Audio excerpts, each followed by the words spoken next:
ధన్వంతరి పూజ ఎప్పుడు చెయ్యాలి? ధన్వంతరి అనేటువంటిది ఎవరు? ధన్వంతరి ఎవరు అనేటువంటి విషయం ఆధునికులు తెలుసుకోవాలి. ధన్వంతరి మనకి పూర్వం క్షీరసాగర మథనం జరిగినప్పుడు ఆ పాల కడిలిలో మనకి అమృతం పుట్టిందని, గరళం పుట్టిందని, మహాలక్ష్మిని, చంద్రుడని, కల్పవృక్షమని, కామధేను అని ఇలా చాలా విషయాలు మనకందరికీ తెలుసు. అదేవిధంగా అక్కడ ధన్వంతరి కూడా పుట్టాడుట. ఒక చేతిలో జలగ, మరొక చేతిలో ఔషధం ఉండేటువంటి ఔషధ మొక్కని పట్టుకుని ఆయన ఒక కలశం చేతిలో పట్టుకుని ఉద్భవించాడు అనేటువంటి విషయాన్ని చెప్తారు. అయితే మరో కథనం ఏమిటి అంటే, విష్ణుమూర్తికి ఒక అంశ రూపంగా ఉద్భవించినటువంటి వాడు ఈ ధన్వంతరి అని. ఆయన తన తండ్రి అయినటువంటి విష్ణుమూర్తిని తనకి యజ్ఞ భాగంలో హవిస్సు కావాలి అని అడిగాట.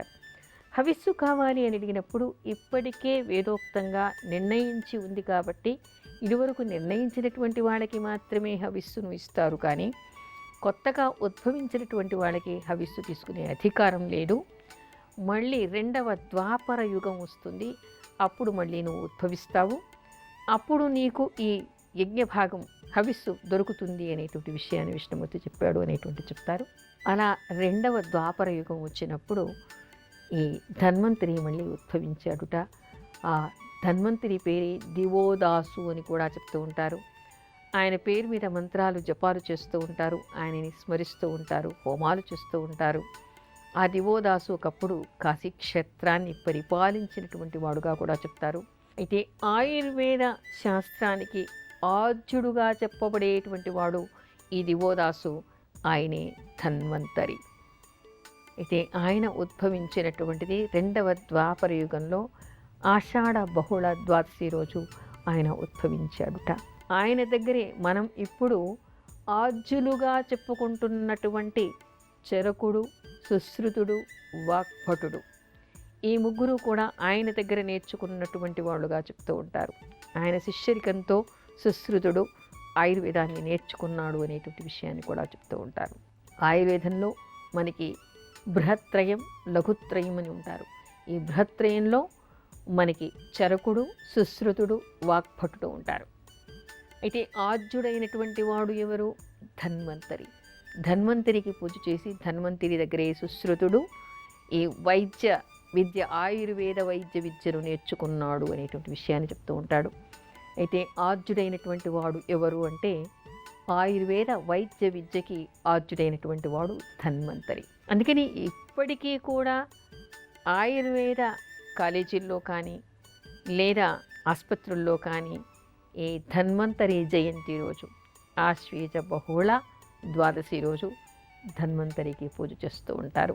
విధి విధానంగా చేస్తూ ఉంటారు. అతని విగ్రహాలు కూడా మనకి ఆ కాలేజీల్లో, హాస్పిటల్స్లో కనిపిస్తూ ఉంటాయి. ఎందుకంటే దానికి ఆద్యుడైనటువంటి వాడు కాబట్టి ఆయన అనుగ్రహం దొరకాలి, వాళ్ళు చేసేటువంటి వైద్యం కూడా సఫలం కావాలి అనేటువంటి గోవర్ధన పూజ ఎప్పుడు ఎలా చెయ్యాలి? అసలు ఇలాంటి విషయాలు వినలేదండి అని ఆధునికులు అనుకోవచ్చు. కానీ మనకి ప్రామాణిక గ్రంథమైనటువంటి ధర్మసింధులో ప్రత్యేకమైనటువంటి అనేక విషయాలు కనిపిస్తాయి. ఏ రోజు, ఎప్పుడు, ఏ తిథికి ఏం చెయ్యాలి, చేయటం వల్ల ఫలితాలు ఏమిటి అనేటువంటి విషయం మనకు కనపడుతూ ఉంటుంది. అయితే ఈ గోవర్ధన పూజ ఎవరు, ఎప్పుడు చేశారు అనేటువంటి విషయం కూడా మనం తెలుసుకోవాలి. అలనాడు ద్వాపర యుగంలో శ్రీకృష్ణుడు గోపాలకుల చేత, ఆ బృందావనంలో ఉండే అందరి చేత కూడా, నందవ్రజంలో వాళ్ళందరి చేత కూడా గోవర్ధనగిరికి పూజ చేయించాడుట. అయితే గోవర్ధనగిరికి వాళ్ళు ఎందుకు పూజ చేశారు? శ్రీకృష్ణుడు పరమాత్మగా చెప్తూ ఉంటాం, స్వయం భగవాన్ స్వరూపంగా మనం చెప్తూ ఉంటాం. అయితే ఆ శ్రీకృష్ణుడు ఒకసారి చూశాడుట, ఇంద్రుడు మేఘాధిపతి, ఇంద్రుడికి కొంత గర్వం వచ్చింది కాబట్టి ఇంద్రుడికి గర్వభంగం చెయ్యాలి అని ఆయన మనసులో అనుకున్నట్ట. అనుకుని ఈ ఆశ్వేజ బహుళ ద్వాదశి వచ్చినప్పుడు ఆయన గోపాలకులకందరికీ కూడా చెప్పాడుట, ఈరోజు ఎవరు కూడా ఇంద్రుడికి పూజ చేయకూడదు.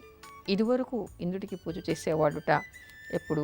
ఆశ్వేజ బహుళ ద్వాదశి రోజు. అయితే ఎవరు కూడా ఈరోజు ఇంద్రుడికి పూజ చేయొద్దు. అందరూ కూడా మనకందరికీ గోవులన్నిటికీ కూడా మేతనిస్తున్నటువంటిది, గ్రాసాన్ని ఇస్తున్నటువంటిది, రక్షిస్తున్నటువంటిది కాబట్టి ఈ గోవర్ధనగిరికి మాత్రమే అందరూ పూజ చెయ్యాలి అన్నట్ట. గోపాలకులందరికీ గోపాలకుడు అయినటువంటి శ్రీకృష్ణుడు ఏది చెప్తే అదే వాళ్ళకి వేదం. అందుకని అందరూ కూడా ఆ రోజు గోవర్ధన పర్వతానికి పూజ చేశారుట. ఇంద్రుడికి చాలా కోపం వచ్చింది. నా పూజ మానేసి పర్వతానికి పూజ చేస్తారా అని చెప్పేసి ఆయన మేఘాధిపతి కదా, తీవ్రమైనటువంటి వృష్టిని కురిపించాడు. అంటే వానను కురిపించాడు. ఎవరు ఎక్కడ నిలవలేనంత పెద్ద వర్షం పడిందిట. అప్పుడు శ్రీకృష్ణుడు తన చిటికన వేలు మీద గోవర్ధన పర్వతాన్ని నిలిపి దాని కింద గోపాలకులకి గోవులన్నిటికీ కూడా ఆశ్రయాన్ని ఇచ్చేట. అది చూసినటువంటి ఇంద్రుడు ఆశ్చర్యపోయాడుట. నేను ఎవరితో తలపడ్డాను? ఏ శ్రీకృష్ణుడు గోపాలకుడు, మామూలు మనిషి కాదు, ఈయన సాక్షాత్తు భగవంతుడు అనుకుని ఆయన దగ్గరికి వచ్చి క్షమించమని శరణు వేడుకున్నాడుట. ఆ తర్వాత అందరినీ కూడా మళ్ళీ ఇంద్రుడికి పూజ చేయమని చెప్పేసి శ్రీకృష్ణుడు ఆదేశించాడుట. అయితే ద్వాపర యుగంలో ఈ కథ జరిగింది. కానీ ఆనాటి నుంచి ఈనాటి వరకు కూడా అశ్వీజ బహుళ ద్వాదశి రోజు గోవర్ధనగిరికి పూజ చేయాలి, కృష్ణుడికి పూజ చేయాలి, గోవులకి పూజ చేయాలి అనేటువంటి విషయం కనపడుతోంది. అయితే గోవర్ధనగిరి అప్పుడు ఉండేది, ఇప్పుడు గోవర్ధనగిరి లేదు కదా, దానికి ఎలా పూజ చేస్తారు అనే సందేహం చాలామందికి వస్తుంది. అయితే ఇక్కడ మనకి ధర్మసింధులో కనిపించేటువంటి విషయం ఏమిటి అంటే, గోమయం అంటే నాటు ఆవు, దేశవాళీ ఆవు అని చెప్పుకుంటామే, దాని పేడ, గోమయం అంటే ఆవు పేడ, దానితో ఒక పర్వతంలాగా తయారు చేసి దాన్ని గోవర్ధనగిరిగా మనం భావించి దానికి పూజ చేయాలిట. అందరికీ నాటు ఆవు పేడ దొరకకపోవచ్చు, అందుబాటులో ఉండకపోవచ్చు. అలాంటప్పుడు రాళ్ళు నూకలు లేనటువంటి బియ్యంతో అన్నం వండి అన్నంతో గోవర్ధనగిరి పర్వతాన్ని తయారు చేయాలిట. దానికి అలంకారం చేసి పువ్వులు పెట్టి గోవర్ధనగిరికి అలనాడు ఏ విధంగా పూజ చేశారో ఇప్పుడు కూడా ఆ విధంగా అన్నకూటం అంటారు దీన్ని, అన్నకూటం తయారు చేసి దానికి గోవర్ధనగిరిగా భావించి పూజ చేయాలిట. త్రిరాత్ర వ్రతం చేస్తున్నారు. ద్వాదశి రోజు, త్రయోదశి రోజు, చతుర్దశి రోజు, 3 రోజులు రాత్రి కూడా ఆవుకి దూడకి పూజ చేసి అందరికీ హారతిచ్చి ఆశీర్వచనం తీసుకుంటూ ఉన్నారు. త్రయోదశి రోజు ఏమో యముడి ప్రీత్యర్థంగా దీపారాధన చేస్తున్నారు. అయితే ద్వాదశి రోజే గోవర్ధనగిరికి కూడా పూజ చేయాలిట, గోపాలకుడికి పూజ చేయాలిట, గోవులకి పూజ చేయాలిట. అలా చేయటం వలన ఎవరు గోవర్ధనగిరికి పూజ చేస్తారో వారికి ఇంట్లో సుఖ సౌఖ్యాలకి కానీ, అష్టైశ్వర్యాలకి కానీ, పాడి పంటలకి కానీ లోపం ఉండదుట.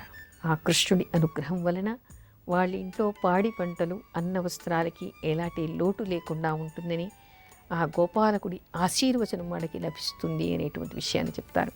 అందుకని గోవర్ధనగిరికి పూజ చేయటం ఏ విధంగా, గోమయంతో కానీ అన్నకూటం, అన్నంతో కానీ ఒక పర్వతాకారంగా తయారు చేసి దానిని గోవర్ధనగిరిగా భావన చేసి దానికి పూజ చేసి ఆ పక్కనే కృష్ణ విగ్రహానికి పూజ చేసి గోవులకి పూజ చేసి దీపహారతి చూపించి నైవేద్యాలు పెట్టాలిట. మనం ఏవేవి చేయగలిగితే అలాంటి నైవేద్యాలు పెట్టాలి. ఈ 3 రోజులు కూడా దీపావళి రోజే చాలామంది దీపాలు పెడుతుంటారు. కానీ ఈ గోవత్స ద్వాదశి నుంచే గోశాలలోనూ, ఇంటి చుట్టూ, ఆ తర్వాత మనకి గోవర్ధనగిరి పూజ చేసే దగ్గర, దేవుడి మందిరం దగ్గర, తులసి కోట దగ్గర, ప్రధాన ద్వారాల దగ్గర దీపారాధన చేయాలిట. చేసి దేవుడికి దీపహారతి చూపించి రాత్రి పూట ఈ గోవర్ధనగిరికి కూడా నివేదన చేసి గోవులకి కూడా నివేదన చేసి, అంటే మామూలుగా పశువులకు వేసినట్టుగా గ్రాసం వేయటమే కాకుండా ఇక్కడ వండినటువంటి పదార్థాలని కూడా పరబ్రహ్మస్వరూపమైనటువంటిది, ముక్కోటి దేవతాస్వరూపంగా భావించి గోవుకి దూడకి కూడా వండినటువంటి పదార్థాలు, వేడివేడి పదార్థాలు పెట్టకండి సుమా, చల్లని పదార్థాలు, అంటే చద్దివి కాదు, వండినటువంటివే చల్లారిన తర్వాత